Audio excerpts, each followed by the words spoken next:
Friends, नमस्कार। आज की वीडियो में हम बात करेंगे, मेष लगन की कुंडली की बात करेंगे आज हम। एक लिखा है फर्स्ट हाउस में, तो ये मेष लग्न की कुंडली है। और इसमें आज हम सेकंड हाउस की बात करने जा रहे हैं। ग्रहों की प्लेसमेंट मैंने यहाँ पे, ग्रह की प्लेसमेंट सूर्य, बुध और केतु यहाँ बैठा हुआ है अगर सेकंड हाउस में, तो इसके क्या प्रभाव रहेंगे, आज इसकी चर्चा होगी इस हाउस की सिर्फ। तो इसके बारे में बात करूंगा आज मैं।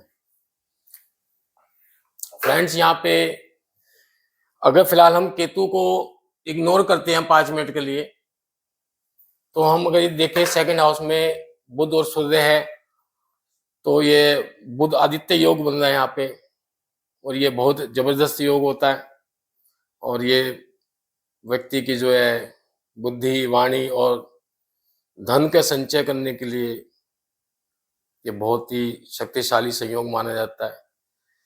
ये युति, इस युति के कारण जो है व्यक्ति धन कमाने और उसे संचित करने में सक्षम हो पाता है, कमाएगा भी और धन को जो संचय भी कर पाएगा। और ऐसा व्यक्ति जो है पारिवारिक संपत्ति प्राप्त करता है।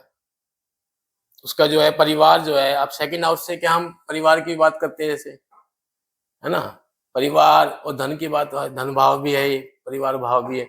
तो परिवार से उसे अच्छी संपत्ति मिलती है, कि परिवार जो है इसका व्यक्ति का प्रोस्परस होगा, माता पिता, तो उसे पैतृक संपत्ति बड़ी मात्रा में मिलने की संभावना है बुध आदित्य योग के कारण।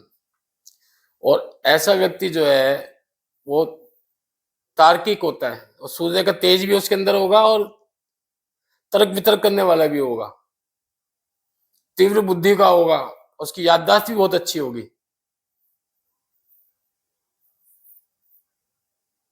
और परिवार वालों का सहयोग मिलेगा उसे, ऐसे व्यक्ति को। परंतु जो सूर्य है, इसका प्रभाव यदि व्यक्ति को ज्यादा हो जाता है कई बार, तो सूर्य के प्रभाव के कारण कभी कभी ऐसे व्यक्ति के मन में जो है अहंकार आ जाता है। कभी कभी हो सकता है, हमेशा नहीं रहेगा, थोड़ा बहुत है इसमें। वैसे बुध आदित्य योग अच्छा योग बना हुआ है, तो ऐसा संभावना कम है, पर सूर्य की वजह से कभी कभी अहंकार आ सकता है। क्योंकि हम सेकंड हाउस से हम परिवार देखते हैं, धन देखते हैं, बैंक बैलेंस देखते हैं, और ये कुटुंब भाव, धन भाव है, जैसे मैंने आपको बताया। इससे हम देखते हैं कि हमारे बैंक में कितनी सेविंग होगी, और कितना हमारे पास सोना चांदी और कीमती धातु हमारे पास रहेगी। और परिवार से हमें विरासत में क्या धन और संपत्ति मिलेगी, वो सब इसी हाउस से देखा जाता है। तो यहाँ पे बुध आदित्य योग बना हुआ है, तो परिवार से अच्छा धन और विरासत मिल रही है। और जिस परिवार में आपका जन्म हुआ है, उस परिवार के साथ आपके कैसे संबंध रहेंगे, क्या उस परिवार की फैमिली वैल्यूज रहेगी, वो सब इसी हाउस से देखा जाता है।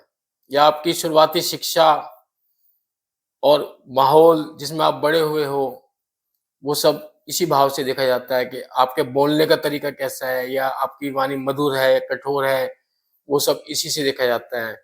और शारीरिक अंगों में चेहरे की बनावट, मुस्कान, सुंदरता, और ये इसी हाउस से देखा जाता है। दाहिनी आंख की रोशनी, उसका आंख का स्वास्थ्य कैसे रहेगा, वो इसी हाउस से देखा जाता है। दांत, जीभ, नाक, गला, ये सब जो है इसी हाउस से देखे जाते हैं। और आपकी जो है खाने पीने की आदतें, और खाने पीने में आपको क्या पसंद है, वो सब सेकंड हाउस से ही पता चलता है। और आप अपने आप को खुद कितनी अहमियत देते हैं, और आपके जीवन के सिद्धांत क्या है, वो सब इस सेकंड हाउस से देखा जाता है। यहाँ सेकंड हाउस में बुध और सूर्य है, तो बहुत बढ़िया रहेगा, बुध आदित्य योग है। परंतु यहाँ पे इसमें कंडीशन क्या आएगी, यहाँ पे केतु बैठ गया है। केतु की पर डिग्री है 0 डिग्री है, और इसकी डिग्री कम है। पर यह है कि जहाँ केतु बैठेगा तो सामने राहु बैठेगा।